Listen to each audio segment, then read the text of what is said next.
Hello friends, good evening. This is Omkar Singh. You are most welcome to my YouTube channel, The OK English. If you visit first, please subscribe the channel. If you like video, like, share and comments. TGT, PGT, LT English MCQs का हमारा part 13 discuss किया जाएगा आज।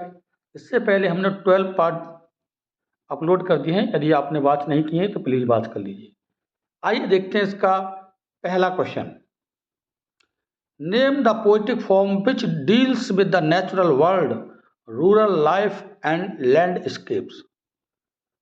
Odd, pastoral, poetry, epic या ballad.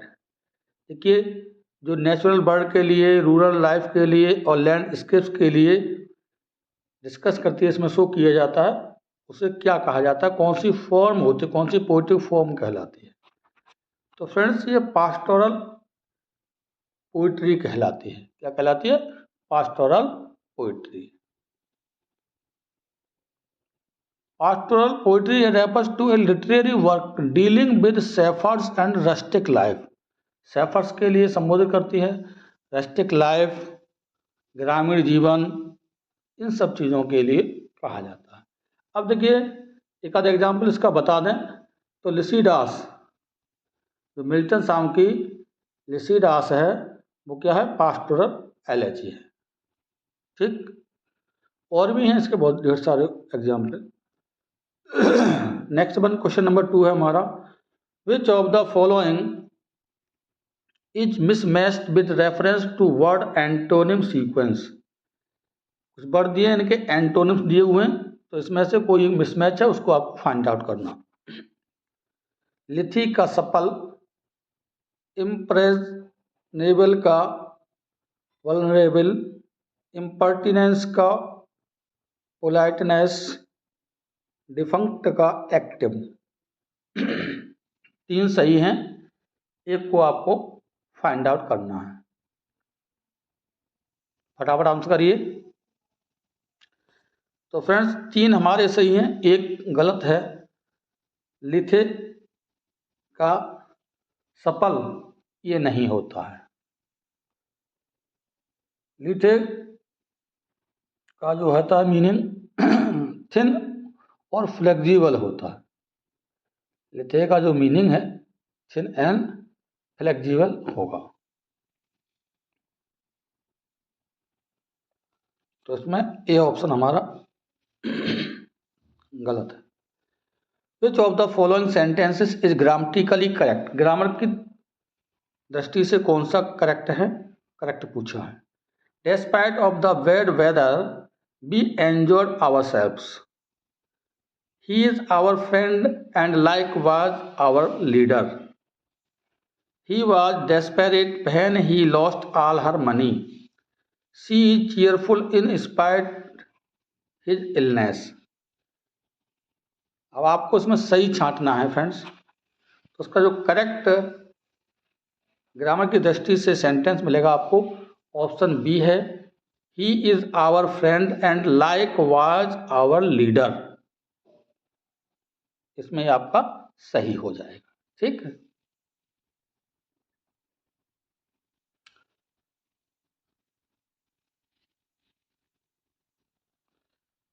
तो ये आपका जो है ऑप्शन बी आपका करेक्ट हो जाएगा।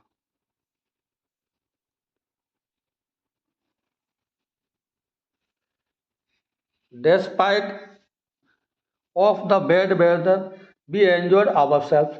अगर इसमें देखेंगे इनकरेक्ट क्या है, तो डिस्पाइट वर्ड अपने आप में इसका रिगार्डलेस ऑफ होता है। So we can not use of with despite. Despite के साथ अगर हम ऑफ नहीं लगाएंगे तो हमारा सेंटेंस करेक्ट हो जाएगा। ऑप्शन नंबर सी में देखते हैं क्या कमी है।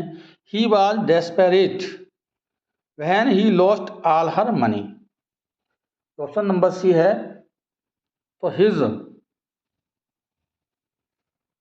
He was desperate when he lost all her money. अब ही लॉस्ट, ही के साथ जो पॉजेसिव केस होगा, हर नहीं होगा बल्कि क्या होगा, हिज होना चाहिए। तो यहाँ पर हमारा हिज आ जाना चाहिए पॉजेसिव प्रोनाउन की दृष्टि। सी होता तब लगाते थे, इसलिए गलत है। अब डी में क्या, see cheerful in spite his illness. चौथा हमारा डी ऑप्शन है।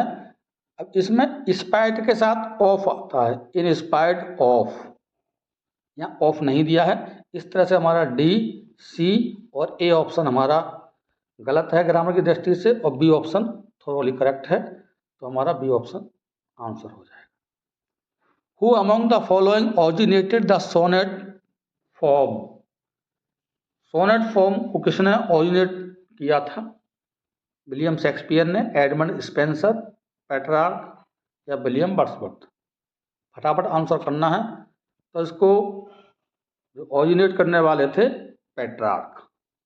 कौन थे? पेट्रार्को, पेट्रार्का या पेट्रार्का भी इसने इनको माना जाता है। सबसे पहले इन्हीं ने जो है अलिफॉर्म सोनेट को ओरिजिनेट किया था। इनको फादर ऑफ सोनेट कहा जाता है। क्या कहा जाता है? Father of sonnet. इसको पेट्रार्क को फादर ऑफ सोनेट भी कहा जाता है, तो इसका भी आपको ध्यान रखना है। नेक्स्ट वन देखते। डायरेक्शन दिया है, choose the sentence which makes appropriate use of verbs given in the brackets. तो आपको सही यूज, ब्रैकेट में कुछ वर्ड्स दिए हैं, वर्ब दिए हैं, तो उनका हमें करेक्ट यूज देखना है कौन से में। सेंटेंस दिया, if I be late our boss insult me in front of everyone. यदि मैं लेट होऊंगा तो हमारे जो है बॉस हैं सबके सामने मेरी इंसल्ट करेंगे, ये आपको देखना है। ठीक। अब देख दिया, if I were late our boss had insulted me. ये हमारा गलत है। अब गलत क्यों है?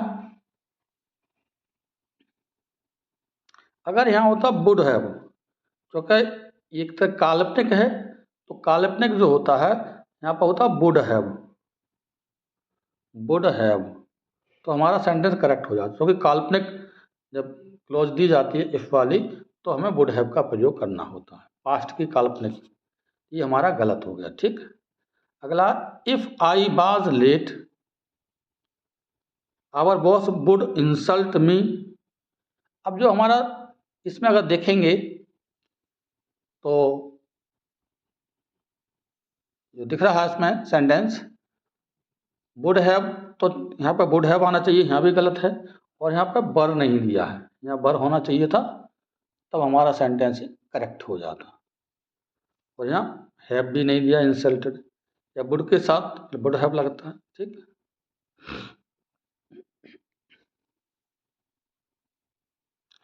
अब देखिए सी ऑप्शन में देखते हैं friends, if I were late our boss would have insulted me in front of.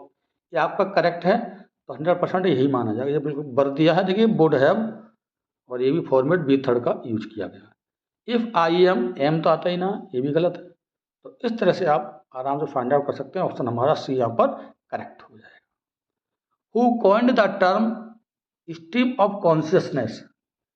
Stream of consciousness किसने कॉइन किया था टर्म?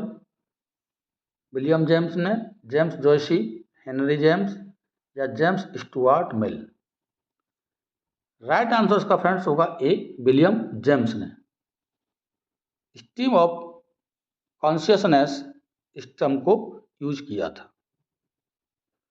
ये साइकोलॉजिस्ट थे, और इन्होंने in the principle of psychology, in the principles of psychology, कब? 1890 में प्रतिपादित को लेकर लिखा था। तो इसी में इन्होंने स्ट्रीम ऑफ कॉन्शियसनेस टर्म को पहली मर्तबा यूज किया था। अब विलियम मतलब वर्जीना वुल्फ हैं, विलियम फॉकनर भी, उन्होंने भी जो है जाने जाते हैं कि इन्होंने स्ट्रीम ऑफ कॉन्शियसनेस का यूज किया था। लेकिन यहाँ पर कह रहा है कि कॉइन किसने किया था? तो कॉइन जेम्स, विलियम जेम्स ने किया था। 7 नंबर है, which of the following rules is not correct with reference to narration. Narration के संबंध में रूल्स दिए हैं, कौन सा करेक्ट नहीं है ये देखना है, करेक्ट नहीं है, अर्थात 3 सही होंगे और 1 गलत होगा। If the reporting verb is in the present tense, ध्यान देना, जब रिपोर्टिंग वर्ब हमारी प्रेजेंट टेंस में होती है, the tenses of the direct speech do not change, बिल्कुल सही है। डायरेक्ट स्पीच के इनडायरेक्ट स्पीच के टेंस में हम परिवर्तन नहीं करते हैं, बिल्कुल सही है। तो इनडायरेक्ट स्पीच कहना चाहिए, हमारा ये सही है। If the reporting verb in past tense में होती है, the tense of the direct speech do not change.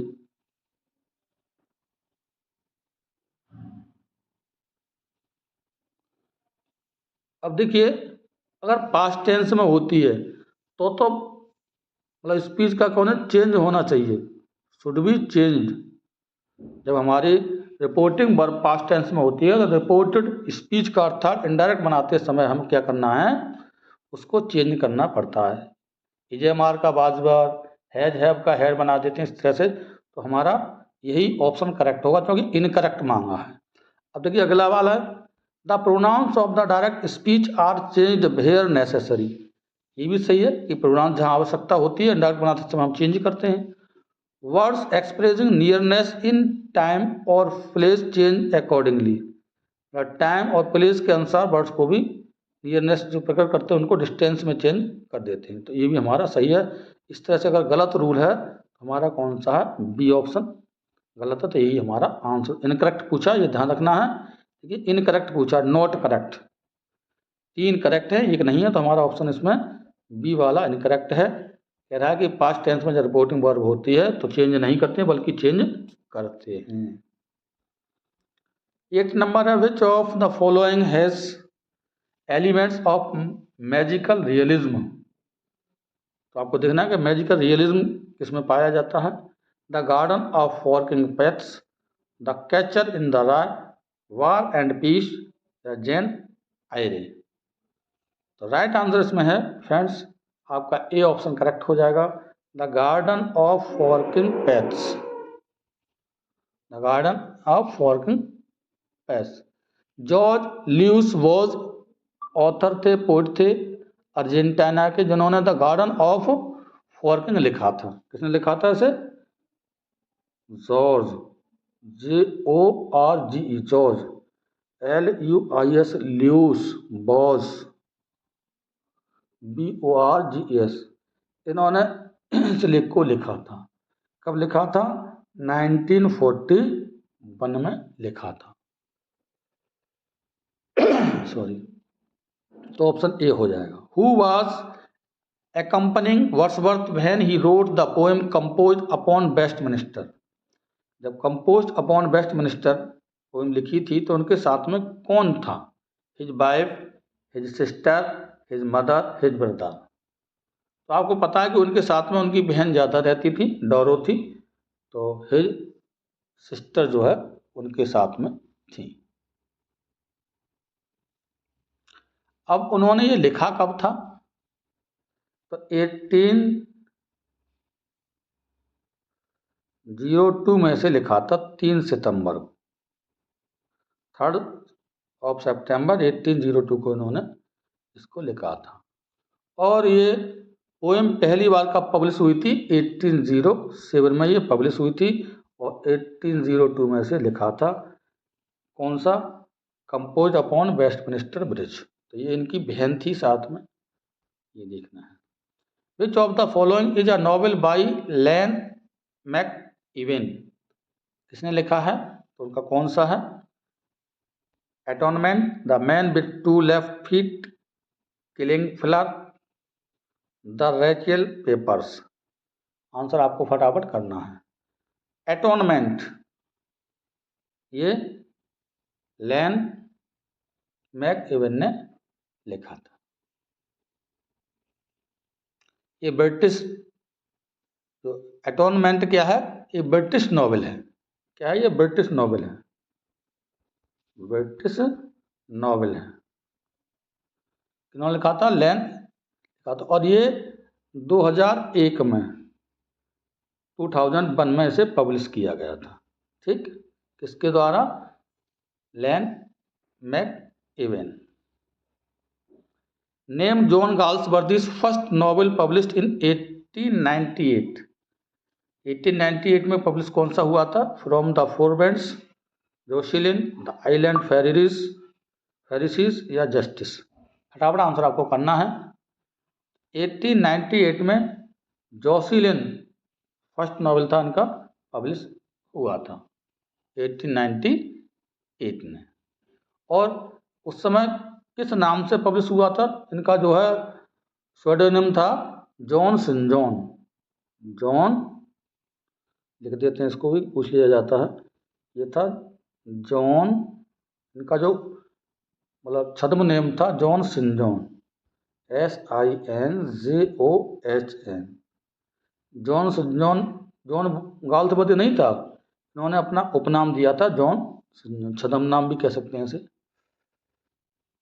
और ये फिर भी प्रिंटेड नहीं हुआ था बाद में, ये भी दिया गया है, लिमिटेड एडिशंस इसके रहे हैं। ठीक,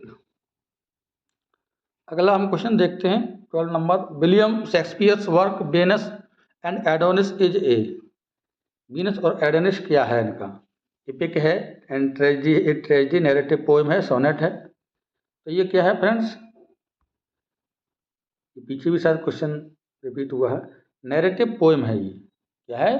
ये नैरेटिव पोएम है, वीनस एंड एडोनिस, जो कि 1593 में पब्लिश की गई थी। ठीक, नेक्स्ट वन देखते हैं। डायरेक्शंस दिए हैं। Choose the sentence which makes appropriate use of verbs given in the brackets.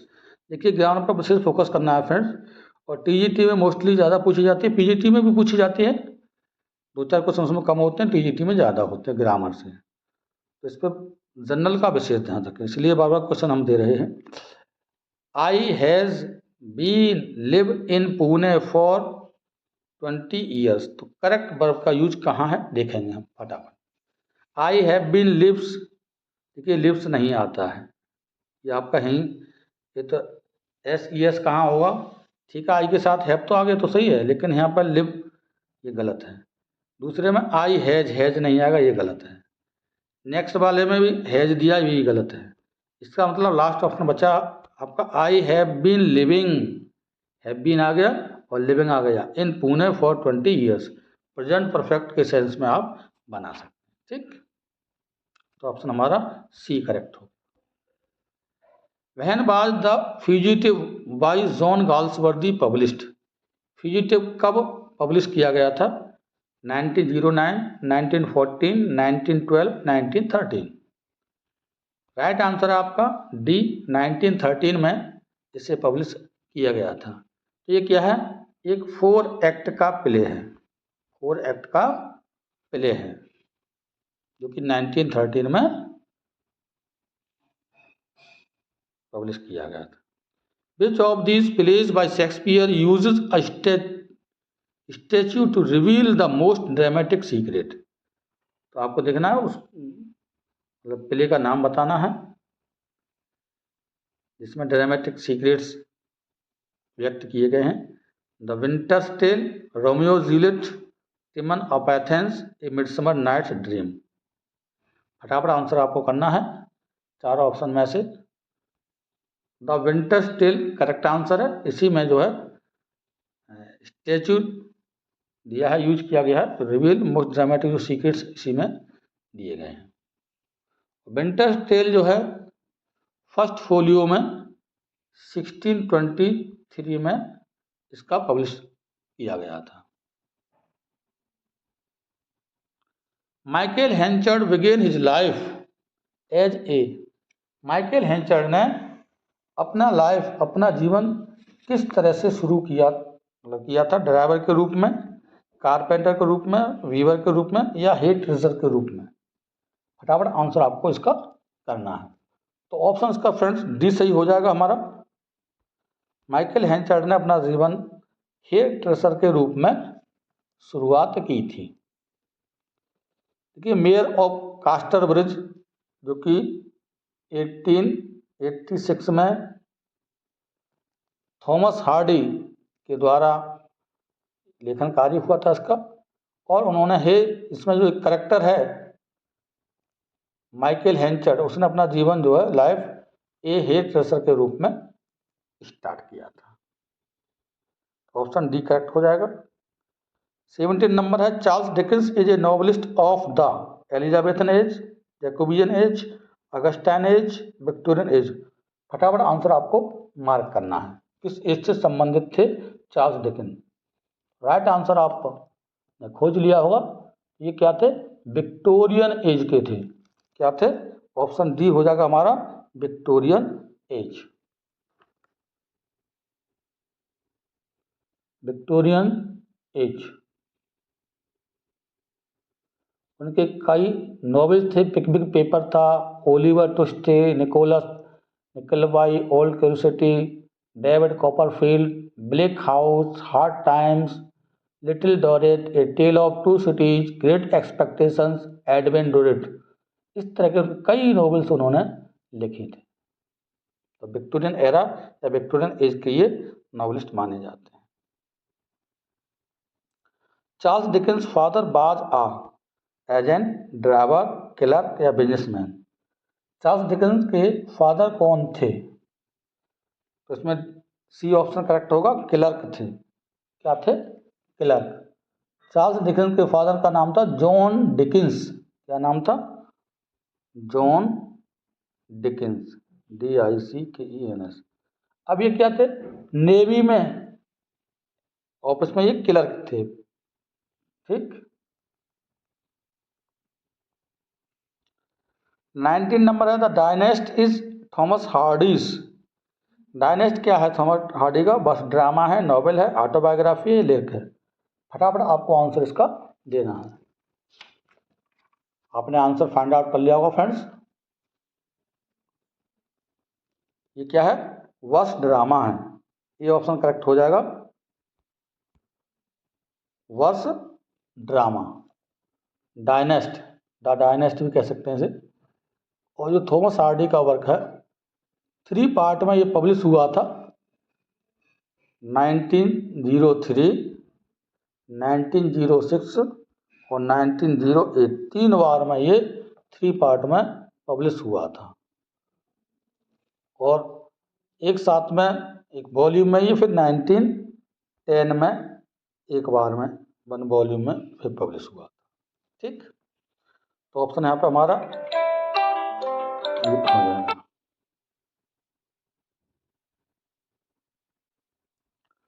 Who said about Keats, Keats के बारे में किसने कहा था, ही इज विद शेक्सपियर। फटाफट आंसर आपको करना है इसका। PB शैली ने कहा था, ST कॉलरिज ने, वाल्टर पेटर या मैथ्यू आर्नोल्ड। आपको राइट आंसर देना है। तो ये स्टेटमेंट दिया था मैथ्यू आर्नोल्ड ने कीट्स के बारे में। तो डी ऑप्शन हमारा इसका करेक्ट हो जाएगा। ओके। मैथ्यू आर्नोल्ड जो कि एक विक्टोरियन पोइट थे और क्रिटिक थे। क्या थे, विक्टोरियन पोइट और क्रिटिक हुआ करते थे। तो इन्होंने शेक्सपियर के बारे में ही इज विद शेक्सपियर, उनके लिए ये शब्द बोले थे।